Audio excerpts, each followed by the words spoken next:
Welcome to Invest in Yourself, the Digital Entrepreneur Podcast. Join the Podcast Mogul Phil Better as he interviews successful entrepreneurs that make their living in the digital world. Now, let's join your host, Phil Better, and his special guest today on Invest in Yourself, the Digital Entrepreneur Podcast. Hello and welcome back to another episode of Invest in Yourself, the Digital Entrepreneur Podcast. I'm your host, Phil Better, the Podcast Mogul, and I am very happy to introduce our guest today. Our guest is a strategic entrepreneur and astute investor, currently serving as the CEO or the Chief Executive Officer of Lanteria, a leading business productivity software company based in Seattle, Washington. Our guest's robust leadership and profound understanding of global business trends have played a pivotal role in driving Lanteria's expansion and success in the competitive HR software space. Recently, our guest showcased remarkable investment prowess by spearheading the acquisition of Lanteria.com, which is recognized as the top of HRMS for Microsoft users. This strategic move underlines our guest's ability to navigate complex financial landscapes, employing both the debt financing and equity investment. Sounds like I'm supposed to be on Stock Dirty to me, my other podcast, introducing this guest, but he's able to make sound decisions that significantly contribute to the company's growth. Under our guest's guidance, Lanteria has consecutively remained at the forefront of HR solutions, providing innovative offerings that enhance HR capacity, facilitates team scaling, and elevates employee engagement for enterprise-level customers. You think I'd learn how to speak, but that's not all. I guess it's a show about entrepreneurs. It's easy to forget, right? It's hard. But with all that said, let me introduce the guest. You heard him speak. It's Andrew Swiler. Andrew, thank you so much for being here. Even though I completely messed up your hypeness, bringing you onto the show before. It's okay, Phil. I'm an entrepreneur, so you could have said my name and said like, "Hey, welcome to the show," and it would have been the same thing for me. Most entrepreneurs were kind of, at least the ones that I know, are pretty down to earth. They're happy with just getting their name said and getting going. There we go. All right. So without further ado, Andrew, we're going to jump straight into the first question because that's what I like to do. I don't like I like to do the promoting beforehand, but I failed at that, so we're going to just go straight into it. Why did you become an entrepreneur? What was it that made you start to end up being the CEO after purchasing Lanteria? So I've been an entrepreneur for 12 years, since about 2010. I mean, I come from a family of entrepreneurs. So like I think my great grandfather moved from Lithuania to Wisconsin and started like a outpost there, something like that, for lumberjacks. And that store became a drugstore, and then it became a clothing store that my great grandfather ran it, my grandfather ran it, and then my dad started his own company in Minneapolis. So I come from a long line of entrepreneurs. I would say not super successful entrepreneurs. We've all been moderately successful, like they've been done well enough to sort of earn a living and continue and work that way. But I'd say for me, I worked in private equity before being an entrepreneur, and I ended up moving here. I live in Barcelona, so I ended up moving from San Francisco to Barcelona. And frankly, I got into being an entrepreneur because I had no other choice. I didn't speak the language here, and I couldn't get a job. So I would have had to either get a job at like a Big Four, like accounting firm, which I don't know anything about accounting, or I would have had to work for like a local company here who would have never hired me because I didn't speak the language. So I ended up having to just start my own company. So my wife and I actually started an eyewear company about 12 years ago. And we sold that right before the pandemic. And after that, I was kind of exploring, like, what am I going to do next? And I had known about this thing called search funds for a long time, since about 2015. So search funds are essentially like a mini private equity firm where, one person kind of goes out and finds investors to acquire one company, rather than a private equity firm that, raises 100 million or $1 billion to go acquire several companies. So search funds like a mini version of that. So I had always known about it. And obviously with a background in private equity, I was still interested in it, but I hated private equity, like the living experience of like working 100 hours a week and traveling and all this awful lifestyle. And I had two kids. I still have two kids, but I had just had a second kid at the time. So I basically just dug into like, how does a search fund work, how to find the money, and started going out and reading what are called SIM, so confidential information memorandums, which are basically just like for sale signs for companies. So they just tell you all the information about the company. So I read thousands of these things, just dug in, learned about these small companies, these small businesses, what interesting markets. I looked for everything from like dumpster rentals to toilet rentals to HVAC companies. But in the end, like I live here in Barcelona and I had to find a company I could run remotely. So I kind of triangulate around software. I'd worked in e-commerce before. I'd worked in software before. So I knew both those areas. I didn't want to do e-commerce again. It was very overvalued at the time too. When we were looking for a business, from the pandemic, a lot of companies, their revenues shot up and their valuations shot up. Same for software, but at least I was just patient. I waited and waited and read. And finally Lanteria came up. It was a deal that had a lot of market to go after. It was sort of like horizontal SaaS, we call it, where you can go after a lot of different types of companies, not just like a specific sector of industry. And a lot of times the companies that are for sale in software are like marketing SaaS companies, Instagram, things that rely on like APIs of big tech companies. Uh-huh. And in this case, Lanteria was a product that we rely on Microsoft as sort of a partner, but if Microsoft disappeared tomorrow, the company could still continue to work. It'd be very strange if Microsoft disappeared tomorrow. It would be strange then we would have bigger problems probably on the planet right now if Microsoft disappeared tomorrow. But yeah, so I fell in love with this market, the HR market. I thought it was super interesting. I'm personally a big believer that people are all talking about AI and people losing their jobs and that AI is going to take over everything. I personally think that people are going to continue to be the most important driver of companies and enterprise value for at least our lifetime. I don't know what'll happen after our lifetime, but at least I can envision in my lifetime that humans will still be the people that drive enterprise value in any company. So I think human resources and the technology that sort of runs that is going to be pretty important going forward. So that's how we came around this. And I ended up raising money, just cold calling investors, cold calling banks, and we brought debt in.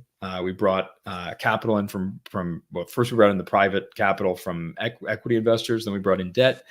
And we acquired the company within a couple months from the founders, who were actually from Ukraine, the two guys that founded the company. That's incredible. Obviously your knowledge of private equity played a huge role in structuring the deal and doing everything necessary to purchase this Lanteria. But was it a simple process? Like, if let's say me, who has no idea about raising capital or anything like that, decided to, hey, let's try this. Would it be something that an everyday entrepreneur could do, or having? I think you can. I mean, I came from private equity. I don't think private equity, like my private equity I came from, has anything to do with the world that I'm in now. I mean, we played on such a different level. You're looking at companies. I mean, I would say my claim to fame in private equities, I worked for two companies that owned Polaroid at one point. So that's sort of my mini claim to fame that I can say. But this is a totally different beast. You're working with, very small deals. The things you're looking for in a big private equity deal are not the same as in this type of deal. Like we were looking at, the risks that we have are like, is there one person in the business that if they leave, the whole business falls apart? Analyzing things like that, analyzing, there's basically 150 customers in the company. We had to kind of go through and make sure that each customer would accept a transition into a new ownership structure and into a new ownership company, review those types of documents. I'd say there's a couple of pretty good books out there too. There's one from the Harvard Business School about acquiring a business. I forget what the name of the business is called. The book is called, and then another one that's called Buy Then Build. That's by Walker Diebel. Those are both good books about sort of this world. I think they're also pretty applicable to any entrepreneur that's out there. Like you kind of see other avenues. So like I started a company and was like laser focused on how you start the company. And what I didn't realize was there's all these other avenues that we could have grown. We could have gone out and acquired another eyewear company and grown inorganically, so to speak. And I never really even thought about it. And reading these books and like thinking about this in another way of like entrepreneurship, where it's not, I'm going to go sit down at my computer, come up with an idea, find people to fund it or find people to be customers of mine, that you start on second base. Basically, that's the way I view sort of entrepreneurship through acquisition. I like that. So obviously you've done both hands. You've had the build it yourself and grow it to a point where you're like, okay, I'm done, and we sell it. And then it's the second base, as you say, the acquisition. Um, where do you see yourself in 10 years down the road? Are you still with Lanteria, or have you sold it and you're acquired another business? So now you're on occasionally running home. What is the 10-year goal? So I'm almost 40. By the time, my 5-year goal by the time I'm 45 is that I get to choose if I continue to work or if I don't continue to work. Basically, like I don't have to keep working is essentially my goal in 5 years, where I get to sort of make a decision. I assume I'll continue to work, but in 10 years, I would like to play. I grew up playing golf since I was like 2. I would like to golf at least 3 days a week by the time I'm 50. And I'd like to be able to sort of, well, my kids will probably be 17 or 18, so they probably won't want to spend any time with me by in 10 years. But spend as much time as you can with the kids. Right now, the great thing about being like what I do now is I get to spend a lot of time with my kids. Sometimes it drives me crazy because sometimes I spend too much time with them, but I do have the fortune of like I get to go to music school with them. I kind of decide, I take them to school every day.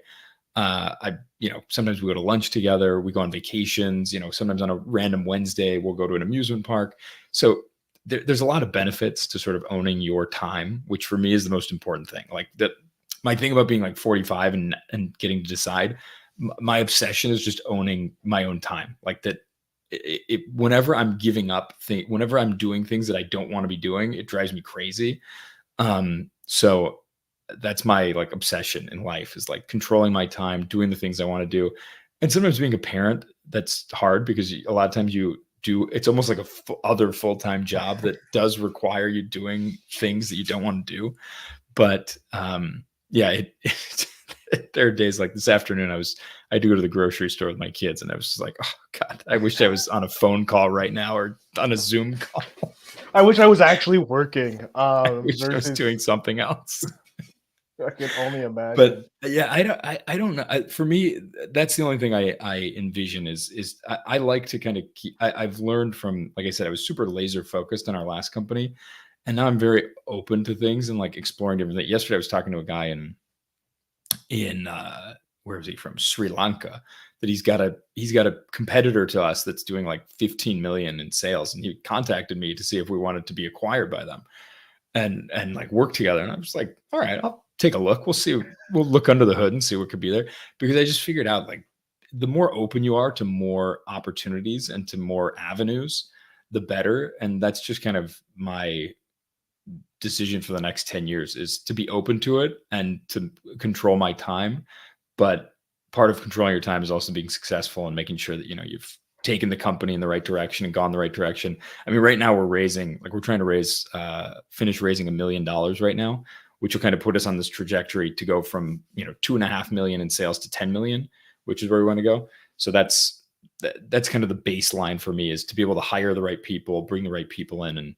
And for me, like anything in work, I just like working with people that are interesting and fun to work with and that I learn from. So like now we just hired a new woman that's a director of marketing. And for the first time since I've taken over this company, somebody's teaching me about marketing and new things we could be doing. Before it was me sort of dictating to everyone else. And that drives me crazy. I like just people telling me, bringing me information and being like, oh, that's cool. That's interesting. Let's try that. Because it's like I said, just the more things that come to me, the more interesting it is for me, the more fun. It's, if I have to like be going out there and like grinding away and looking for stuff, that drives me crazy. I feel kinship with you, Andrew, in that I love learning. Like that's primary reason why I started this podcast, is to learn from entrepreneurs, right? Like I didn't know there was HR companies aplenty until I started this podcast. There are like, it's like, I thought there was like one or two. Just like the big, but you learn how there's so many smaller companies that are able to take in the small little cracks that the big competitors Yeah. can't touch. And it's amazing because they like you said, you're going from 2.5 mil to 10 mil in a year. And like that's like, to someone who like $1 million is a lot, I'm like, that's Yeah. big time numbers. And then I remember, no, the big timers are doing the billion, they're hitting Yeah, the they're doing B's, billions. not mils, and then there's trillions But in that's there. the fun, like from when I was like looking for companies, just for me, like reading these sims, what I liked about it is you learn about like the economy, like just how the economy works, and you see all this stuff. You'd find like I would find like software companies that had like 10 customers, and they were the 10 biggest electric companies in the country, and their software just did one thing, and that was it. And you're like, how did these people even figure this out? Like that this was a problem, and then got the 10 biggest electric companies to work with them. And like that's a huge problem that they solved, and they extracted money. Or like guys that were selling Lego minifigures on Amazon. You're like, it's bonkers, like how people make money, and there's so many ways to do it, but it's hard. Like Mhm. you see like when they're at 7 million in revenue or 2 million in revenue, but like the grind that got them there is super hard. Like I have a ton of respect for anyone that gets to like a million, even getting to 500,000 in sales is a really hard grind to get there.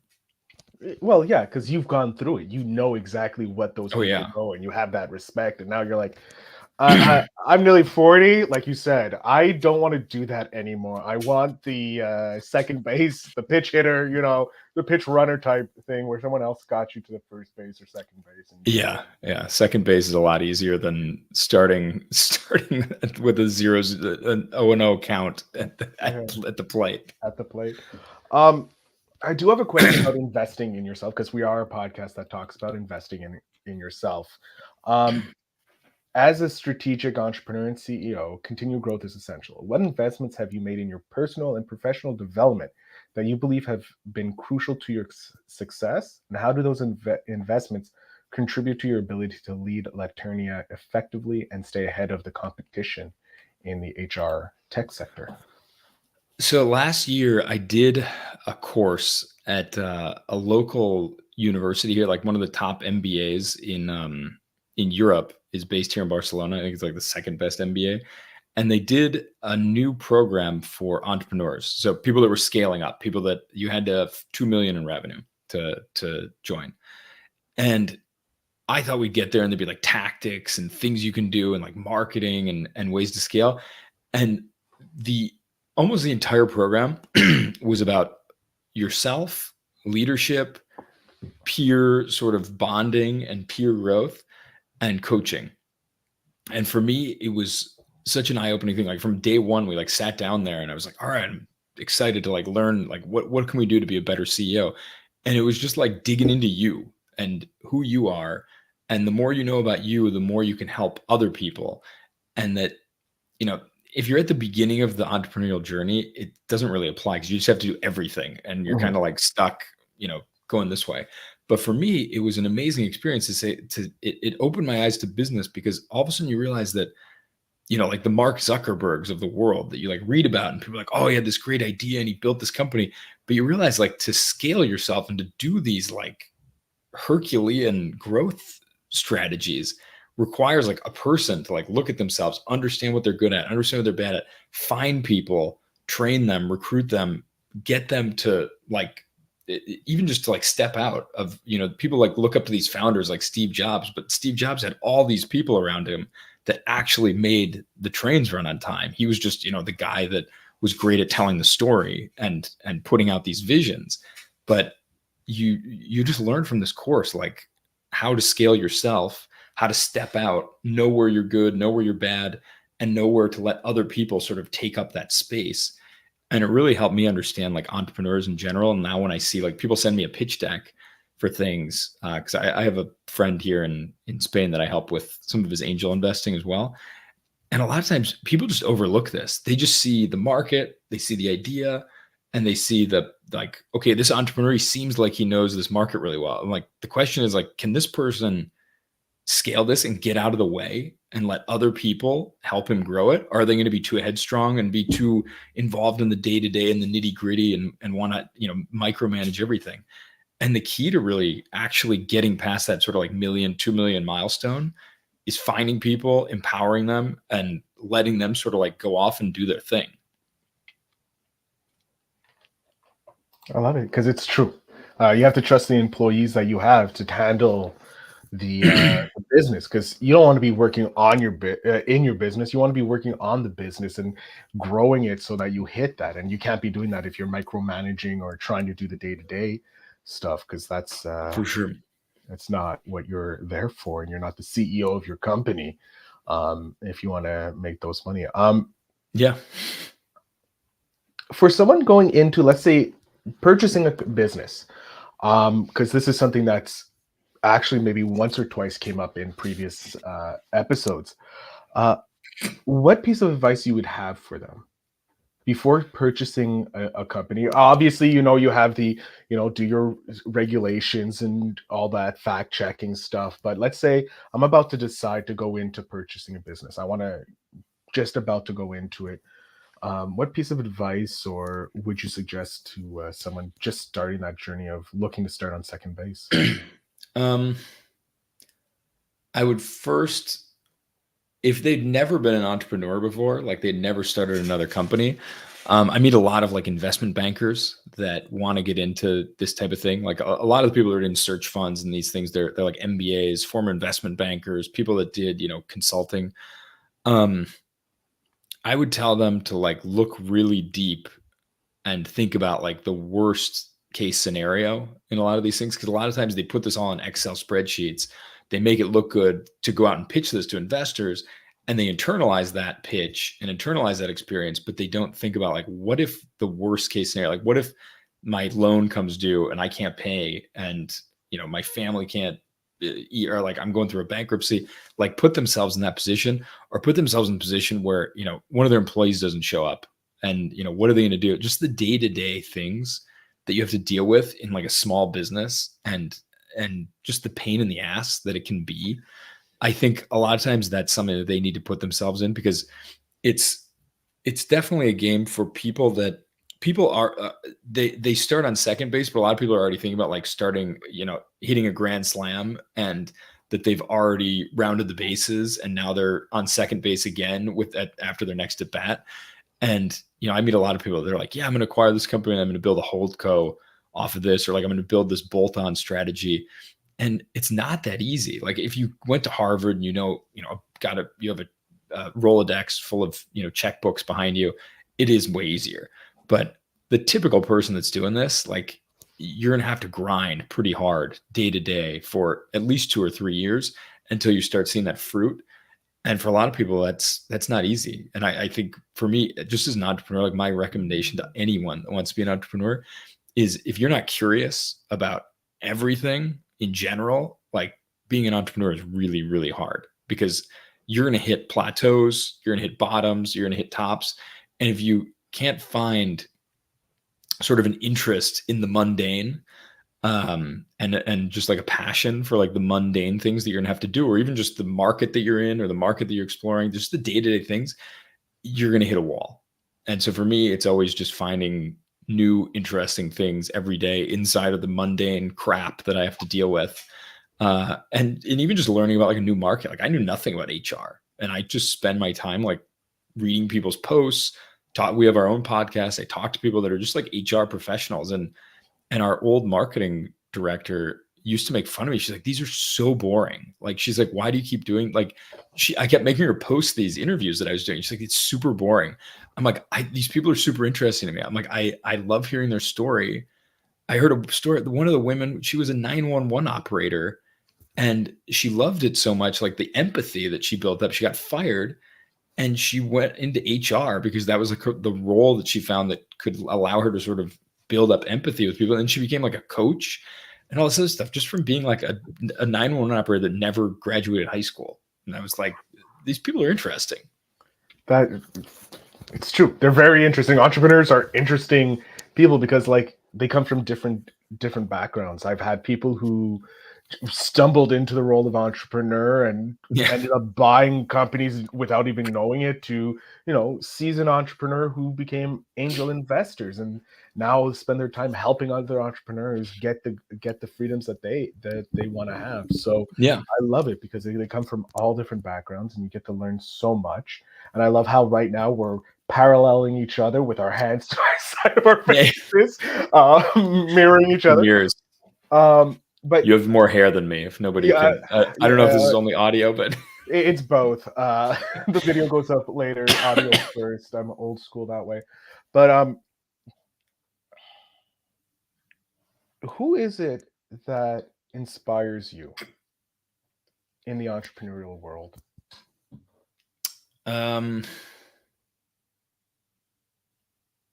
don't really. I'm kind of a weirdo. I don't really like. I don't have much inspiration. Like you just dig into your own well, and I do. Like my dad was an entrepreneur, and I saw him a lot. Like I saw him struggle with certain things. He ended up being pretty successful, but he would bring me to work with him a lot of times. I would go to his office. I would go to his stores. He had like Christmas stores in the winter. He had, all sorts of like seasonal stores that he would pop up and do. And he would bring me with him. And that was always like a great experience. It was like spending some time with my dad. I would spend like a Saturday working at his store and, ringing people up at the register. And I did that from when I was 7 to when I was 22. That was probably something I did, or 21. That was what I did most winters, was go with him to the store.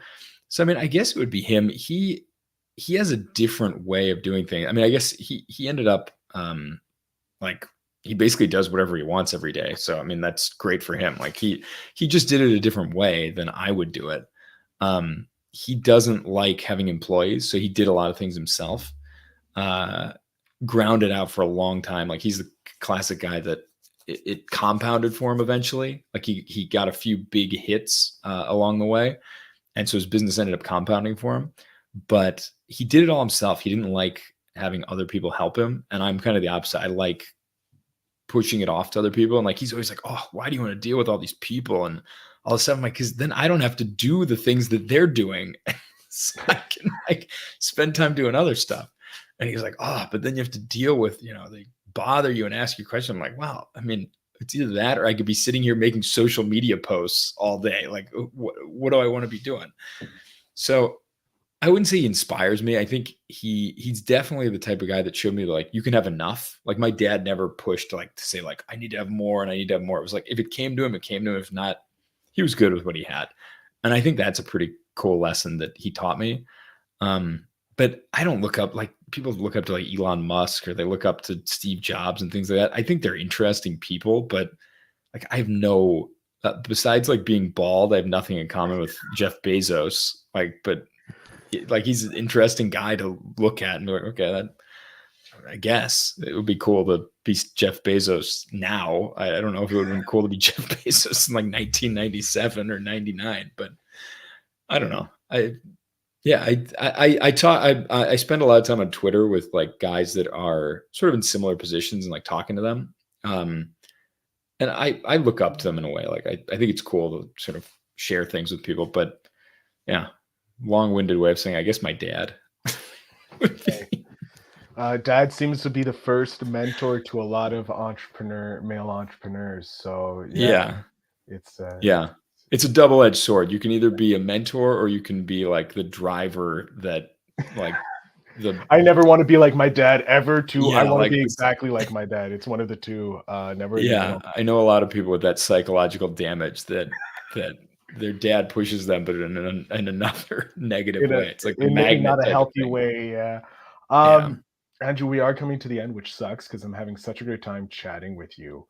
And learning everything about you and hearing the wisdom that you're sharing with us from your second base position. Well, some of us are still at. We're almost on third. You're almost on third. Sorry, you're on your way to third. I'm still at bat, taking a couple first swings. But I want to bring something that's a little dear to my heart. My nephew is 5. He's going to be turning 10 in the future, and I love getting advice from amazing entrepreneurs like yourself. What piece of advice would you want to give your 10-year-old self? So I have my kids are 7 and my daughter's turned 6. So what advice would you want to give them when they turn 10?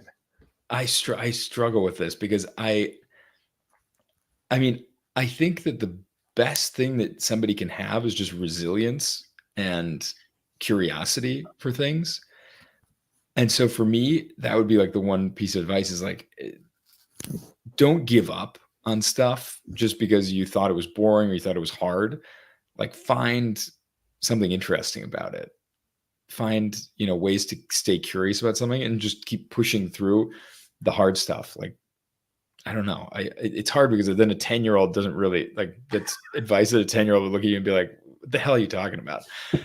But I don't know. I think finding ways to be resilient is one of the most important things, like staying alive and just keep pushing forward. I mean, that's how humans, have gotten here is like survival. We were a very good species at surviving. And I think a lot of people from what I've seen, a lot of younger people like give up pretty easily, or they get angry at things, or they like blame other people for things. And just don't blame other people for stuff. Just take responsibility for it and just keep pushing forward and trying new things and don't give up. I don't know. It's a great piece of advice. It's a great piece of advice, for everybody. Like one of the reasons I asked this question is one, because heck, it's going to make my life writing the book way easier. Yeah. I can just pull your stuff. But also it's like, it reminds me of the advice that I wish I had when I was 10 that could help me today. So, the old saying, the best time to plant a tree was 20 years ago. The next best time is today. Getting this advice, I should have got it at 10. I'm getting it now. So it's going to help me with the rest of my journey. Andrew, I want to thank you. So I'm going to jump off stage here. I want to let you tell the audience where they can connect with you, if they're looking for an HR company or a software solution, whatever you feel like pitching my audience. Now is the time. As a thank you for sharing so much wisdom, the floor is yours. No, thanks, Phil. So you can find us at Lanteria. You can see here at the bottom, Lanteria.com. So Lanteria.com, we are, as Phil said, leading HRMS for Microsoft users and Microsoft companies. Or you can find me on Twitter. My handle is Swiler, Swilera. Or on LinkedIn, Andrew Swiler, Swiler. Those are pretty much the places that I hang out. So feel free to reach out to me. Andrew, thank you so much again for being on the podcast. I had a great time chatting with you, and I'm looking forward to staying connected. Thanks, Phil. I appreciate all the time and for having me on. To my audience, as you know, the links will be down below to connect with Andrew and Lanteria. I highly suggest you do if you're looking for an HR company or HR tools, whatever it is in the HR space that you're looking for. Lanteria probably can help you out. And again, thank you to Andrew for being here. Jeff Bezos. I got Jeff Bezos on my mind. You look like Bezos. I'm saying it now. You're the Jeff Bezos of HR. That's what we're going with. Somebody asked me once if I was Jeff Bezos when I was cleanly shaved. Some guy walked in the room and he's like, "Are you Jeff Bezos?" And I was like, "Why would I be here if I was Jeff Bezos?" That was my response to him. Wow, that'd be very interesting. Jeff Bezos in a small, company meeting. It was like, it was not a place where Jeff Bezos would be for sure. Dive bar in Minneapolis, But Andrew, thank you again. To my audience, remember to always invest in yourself.